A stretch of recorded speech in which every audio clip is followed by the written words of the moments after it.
হামলা ভাঙচুরে চূর্ণ বিচূর্ণ কলেজের সব সরঞ্জাম, ছড়িয়ে ছিটিয়ে পড়ে আছে শিক্ষার্থীদের সনদ সহ নানা গুরুত্বপূর্ণ নথি। অফিস কক্ষের আলমারি থেকে লুট হয়েছে টাকা। এ অবস্থা রাজধানীর সরকারি শহীদ সরওয়ার্দী কলেজের। এতে বিক্ষুব্ধ শিক্ষার্থীদের স্লোগানে উত্তপ্ত হয়ে ওঠে পুরো ক্যাম্পাস। আজকে আমার ক্যাম্পাসটা শেষ। আমার ক্যাম্পাসটার প্রত্যেকটা ডিপার্টমেন্টে প্রত্যেকটা সব জায়গায় যে টাকা লুটপাট। আমাদের এইচএসসি পরীক্ষার্থীদের যে বোর্ড কর্তৃক যে ফেরত টাকাটা, ওই টাকাটা আমাদের ওখানে ছিল। কেবল সোহরাওয়ার্দী কলেজই নয়, পরীক্ষা চলাকালীন অবস্থায় হামলা হয় কবি নজরুল সরকারি কলেজেও। ভাঙচুর শুরু হলে এদিক ওদিক ছুটতে থাকেন পরীক্ষার্থীরা। প্রচুর জোরে একটা আওয়াজ আসে।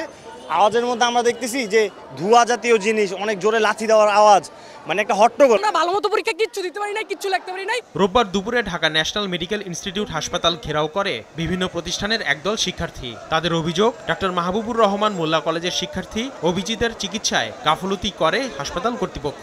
এতে সোমবার মৃত্যু ঘটে অভিজিতের। এই ঘটনার বিচার চাইতে হাসপাতাল ঘেরাও ও ভাঙচুর করে উত্তেজিত শিক্ষার্থীরা। ওকে এখানে আনা হয় ডেঙ্গু রোগী চিকিৎসার জন্য। তারপর ডাক্তার ওর হঠাৎ খিচুনি উঠে, তারপর ডাক্তাররা ওর পা বেডের সাথে বেঁধে রাখে। তারপর ওর ফ্যামিলিকে কল দিয়ে বলে আপনার ছেলে মাদকাসক্ত। এটার প্রতিবাদে আমরা অন্যান্য college, Dhaka college, city college, central government বিভিন্ন কলেজ আসছে।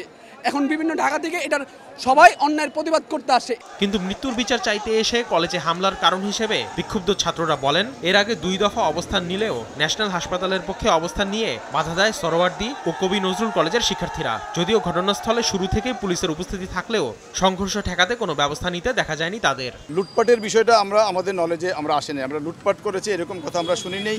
তবে স্টুডেন্টরা মারমুখী ছিল, এটা আমরা দেখেছি। আমরা বারবারই রহিত করার চেষ্টা করেছি। আমরা ভিক্টোরিয়া পার্ক এলাকা সরওয়ার্দী কলেজের সামনে পর্যন্ত আমাদের অবস্থান ছিল, কিন্তু যেটা হয়েছে স্টুডেন্টরা বিচ্ছিন্নভাবে কিছু ঘটনা ঘটিয়েছে। প্রায় 3.5 ঘন্টা পর শিক্ষার্থীরা রাস্তা ছেড়ে দিলে জড়ো হতে থাকে কবি নজরুল ও সরওয়ার্দী কলেজের শিক্ষার্থীরা। কলেজ ক্যাম্পাসে হামলা ভাঙচুরের ঘটনায় জড়িতদের চিহ্নিত করে 24 ঘন্টার মধ্যে ব্যবস্থা নেওয়ার আলটিমেটাম দেয় সরওয়ার্দী কলেজের শিক্ষার্থীরা।